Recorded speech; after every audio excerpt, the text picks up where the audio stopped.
ભાવનગર મહાનગરપાલિકાના આરોગ્ય વિભાગ દ્વારા ભાવનગરની મુખ્ય બજારમાં સરપ્રાઇઝ ચેકિંગ હાથ ધરવામાં આવ્યું। પવિત્ર શ્રાવણ માસ આવે તે પહેલા ભાવનગરની બજારમાં આંબા ચોક, ગોળ બજાર, એમજી રોડ, ઊંડી વખરમાં અખાદ્ય ફરાળી વસ્તુઓ અને મસાલાઓનું વેચાણ કરતી દુકાને જઈ આરોગ્ય હાનિ પહોંચાડતી વસ્તુઓના સેમ્પલ લઈ તપાસ કરવામાં આવી હતી।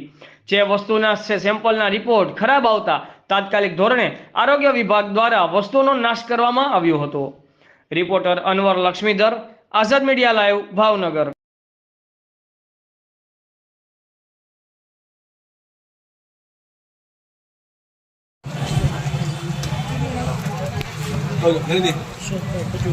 Incoming. નિર્ણય નથી આવ્યો સેમ્પલ આવ્યા પછી ખબર પડે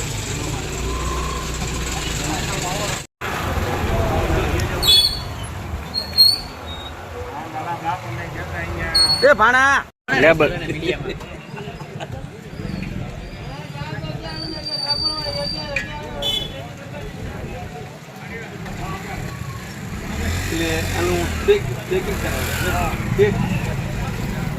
ભાવનગર શહેરમાં તહેવારોને લઈને ચેકિંગ માટે નીકળ્યા છે, શું કહેશો?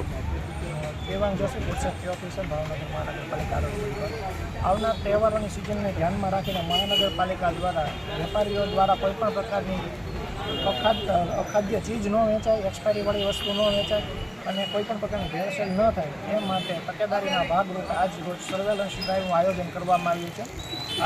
આજે કરાયેલી ડ્રાઈવની શરૂઆત જમાદાર શેરી, શાક માર્કેટ અને શાક માર્કેટ પાસેના આસપાસના વિસ્તારોમાં આવેલી કરિયાણાની દુકાનમાં તપાસ કરી એક્સપાયરી ડેટવાળી અથવા અખાદ્ય વસ્તુઓ માલુમ પડે તેના સેમ્પલ લઈ અને સર્વેલન્સ સેમ્પલ લઈ અને સરકારી લેબોરેટરીમાં મોકલાવવામાં આવે। અંદાજિત કેટલી દુકાનોમાંથી સેમ્પલ લીધા છે? અત્યારે જે કામગીરી ચાલુ કરતા 3 દુકાનમાંથી જુદી જુદી પેકિંગ નમૂનાઓ લીધા છે, હજી આજના દિવસમાં ચાલુ છે।